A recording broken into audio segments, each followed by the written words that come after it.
The CEO had everything people dream about: a booming company, headlines with his face on them, a life that looked perfect from the outside. That afternoon, he was just trying to enjoy a rare, peaceful moment with his young daughter, believing nothing could interrupt it. But then a small voice trembled behind him and said, "Please don't take our food, my mom is sick."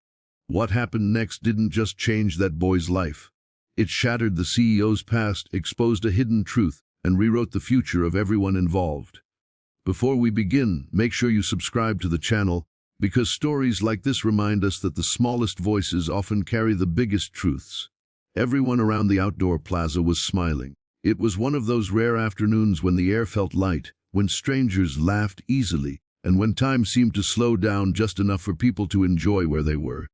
Families sat at small tables, couples shared quiet conversations, and children ran around with carefree joy. Music played softly from nearby speakers, blending with the hum of voices and the distant sounds of traffic. It felt like one of those moments people later described as simple happiness. At the center of it all sat Ethan Cole, a well-known CEO whose name regularly appeared in business magazines and financial news. To the world, he was powerful, confident, and untouchable. To the people sitting nearby, he was just a father that afternoon watching his 8-year-old daughter, Lily, giggle as she talked about school and her latest obsession with drawing animals. Ethan didn't get moments like this often. His life was usually consumed by board meetings, flights, late-night calls, and decisions worth millions of dollars. Being a single dad made it even harder. His wife had passed away years ago, leaving him to raise Lily alone while building an empire that never seemed to stop demanding more from him. Days like this were rare, and he guarded them fiercely. They had ordered food from a small local vendor nearby, a place known for generous portions and friendly service. Lily had insisted on sitting outside, saying it felt like a special day. Ethan agreed, putting his phone face down on the table, a silent promise to himself that for once, nothing work-related would interrupt them. As they laughed, neither of them noticed the thin boy standing several steps away, watching quietly. He couldn't have been more than 10 years old. His clothes were clean but worn, a little too big in some places and too small in others. His shoes had seen better days, and his hair looked like it had been cut at home with uneven scissors. He held a small plastic bag in his hands, gripping it tightly as if it contained something precious. The boy had been there for a while, unnoticed by most people. He watched plates being set down, food being shared, smiles exchanged. His eyes kept drifting back to Ethan's table, not because of who Ethan was, but because of what sat between him and his daughter. Warm meals, enough for two, maybe more. Ethan was mid-sentence, telling Lily a funny story from his childhood when he felt a tug on his sleeve. He turned, expecting to see Lily asking another question. Instead, he saw the boy standing there, eyes wide, hands trembling slightly. For a brief second, the noise of the plaza seemed to fade. "Sir," the boy said softly.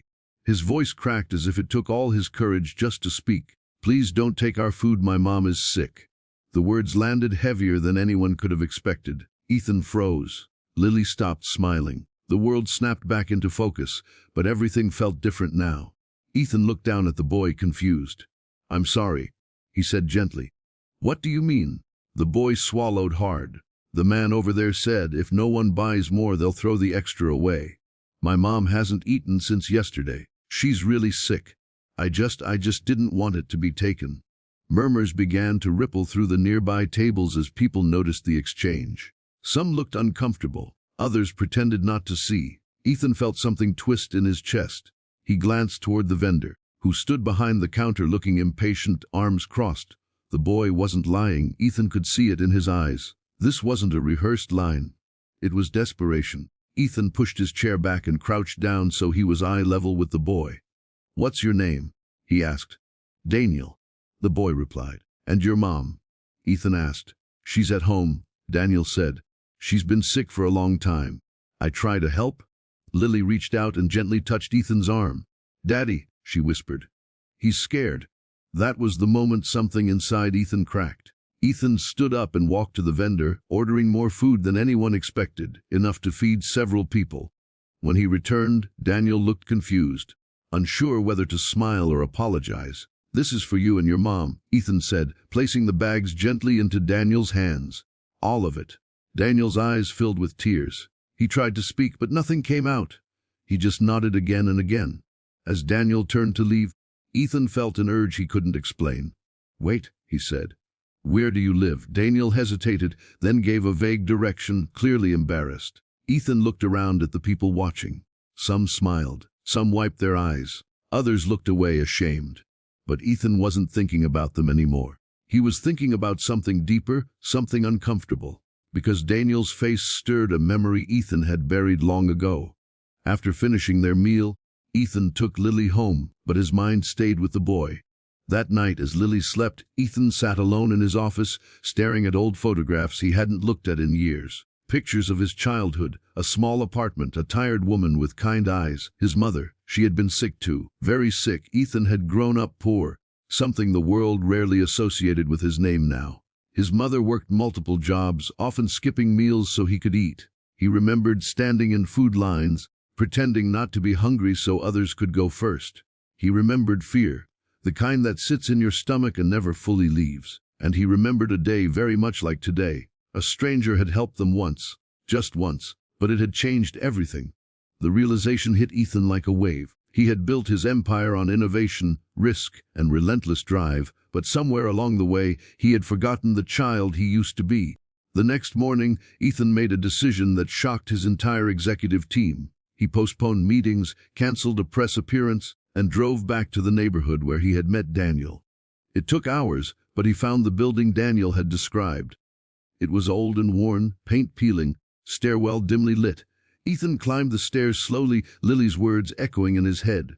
He knocked on the door. A weak voice answered from inside.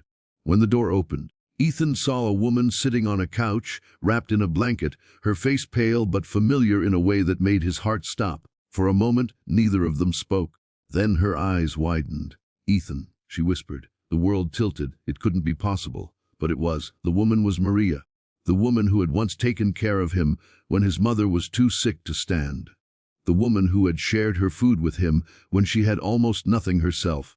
The woman who had disappeared from his life when he was sent to live with relatives after his mother passed away. Maria had been his mother's closest friend, and Daniel was her son. Tears streamed down Maria's face as she tried to stand. Ethan rushed forward, helping her sit back down. The room was small, barely furnished, but clean. The signs of struggle were everywhere. They talked for hours, about the past, about how life had pulled them in different directions, about sickness, loss, and survival. Maria had fallen ill years ago, medical bills draining everything she had. Daniel had grown up fast, taking on responsibilities no child should have to carry. Ethan felt guilt settle deep in his chest. He had escaped, he had succeeded, and he had never looked back. That day, Ethan arranged medical care for Maria, something she had been avoiding out of fear of cost. Tests revealed her condition was serious but treatable if addressed properly. For the first time in years, Maria cried tears of relief. But the twist didn't end there. As Ethan worked to help Maria and Daniel, he uncovered something else. His company, through one of its subsidiaries, had indirectly contributed to rising rents in the area, forcing families like Maria's into financial corners. It wasn't illegal. It was business, but it was devastating. Ethan faced a choice: protect profits or protect people. The decision wasn't easy. Shareholders wouldn't like it. Advisors warned him of backlash. But Ethan remembered Daniel's voice. "Please don't take our food." He announced a bold new initiative. Affordable housing investments, community food programs, healthcare partnerships, real changes, not just headlines. The media called it a risky move. Some accused him of chasing good publicity. Others said he had lost his edge. But Ethan didn't care. Months passed. Maria's health improved. Daniel returned to school with a smile that looked lighter, freer. Lily often visited them, the two children forming a bond that felt like family. One evening, as they all sat together, Daniel looked at Ethan and asked, "Did I do something wrong that day?" Ethan shook his head, his voice steady but emotional. "You did something brave," he said. "You reminded me who I was." Years later, when people asked Ethan what truly changed his life, he didn't talk about deals or success.